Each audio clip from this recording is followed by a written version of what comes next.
My parents were the type of people who seemed so perfect that you couldn't help but to wonder what kind of skeletons they had in their closet. They spent their Saturdays in soup kitchens, Sundays in church service, and weekends delivering Meals on Wheels. My mom, dad, and sister Julie created an a cappella group called Songs for Our Seniors to perform in nursing homes. You would think there had to be something more.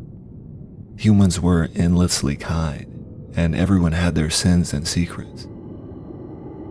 10 years ago, when I was 12 years old, it was easy to believe my parents were just good people. And they were. I wasn't oversaturated with the endless scandals I see now in the news. The ones committed by the perfect couple no one would ever suspect. I wasn't the opposite of my parents. I was no devil, but I wasn't a great kid either. I acted out a lot after I was diagnosed with Stargardt's disease, a form of juvenile macular degeneration. In short, I was mostly and legally blind. It's not terrible. I listen to audiobooks, write with talk-to-text, and believe it or not, live a pretty normal life. Maybe I'm hard on myself, but it's hard to live up to my parents, whose biggest flaws is that they were too gullible. I suppose when you're a saint, it makes sense that you'd assume the best in people. Even when we were on our yearly vacation at the cabin my aunt lent us in northern Minnesota, it was no surprise that they still found a cause that they could donate to. Jamie, the screen door clapped, and my mother rushed into the rustic den. We ran into the loveliest people on our hike. They told us this way their church has been spreading awareness for different issues we'd never even thought of. I had stayed behind to watch TV. Hiking wasn't my favorite activity, being legally blind. Mom, please don't give any strangers you meet in the woods your money. She laughed and bent to kiss my head. My son's so funny. They didn't ask for money. They're signing people up for a vow of silence. I rolled my eyes. A vow of silence? Do I have to too? No, she said, disappointed. You don't have to if you don't want to.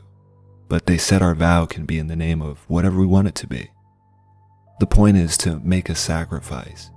And what better place to do it than out here, she gestured wildly with both arms. The great outdoors. How long would it be? I asked nervously. Oh, just for the night, a few hours. Don't worry. I nodded. I was worried. It sounds silly, but being mostly blind, I didn't do much nonverbal communication with my family. I wouldn't be able to see any reassuring smiles as we sat outside in silence. Julie walked in with my dad. Hey, little brother. She came over and kissed me on the cheek. I'm gonna bake some banana bread. Half of the loaf is just for you. Why couldn't I have a sister that ruffled my hair and called me a twerp like in the cartoons? Why did everyone in my family have to be so much better than me? And that evening, just before dark, I dangled my feet off the dock while I had watched what I could of the sunset. If it could just stay like this, I thought. If my vision didn't get any worse, I could still see some beauty in the world. I came inside to my parents and Julie putting on their shoes. Jamie, there you are. My dad came over and plucked something out of my hair. We'll be back in 20. Vow of Silence starts at the church where we say our prayers before. You don't want to come, do you? I shook my head. Didn't think so. S'mores when we get back. Think you can get a fire going? I reply with a yeah. Great, champ.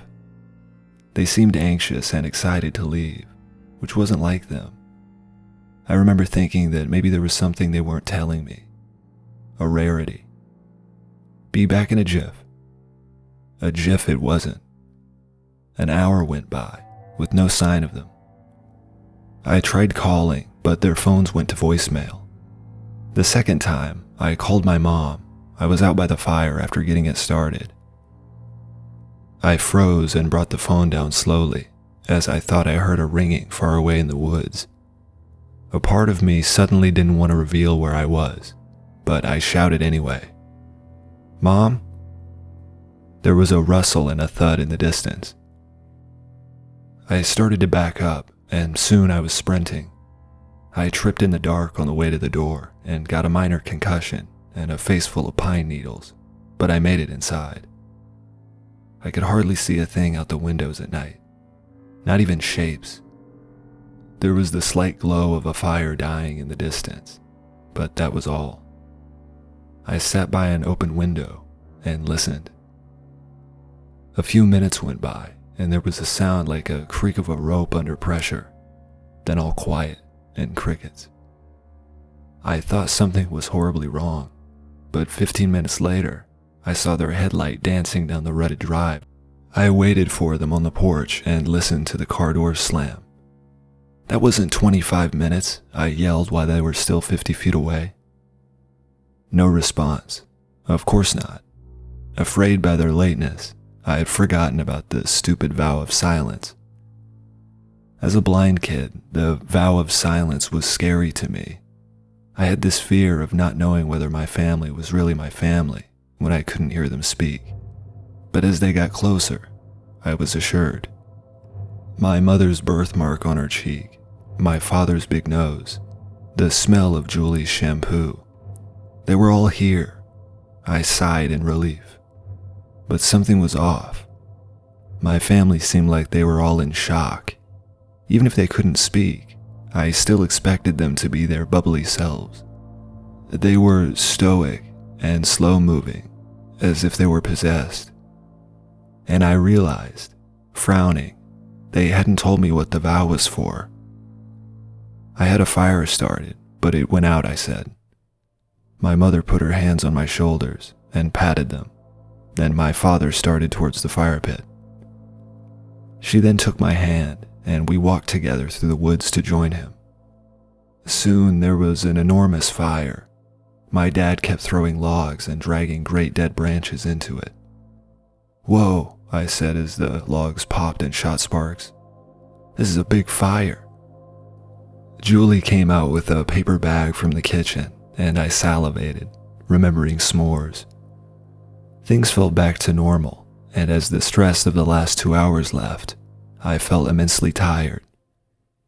The lonesome cry of a loon came from across the lake, and I closed my eyes and slept. It couldn't have been much later when I woke. I wasn't a very big 12-year-old, and my father was holding me out in his arms towards the fire.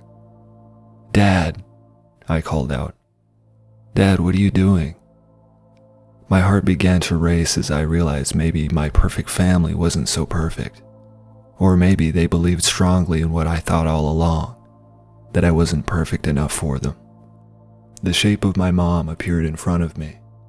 Her eyes seemed set much deeper in her face, and she ran a wet thumb across my forehead and across. "Mom, Dad, please," I whimpered. My dad scooped me so I was cradled in his arms and started towards the house, my mom and sister in tow. I tried to calm myself. Maybe this wasn't a sacrifice. Maybe my parents just got a little too invested in one of their acts of charity. But then I saw something. They were close, but I was still too blind to be sure.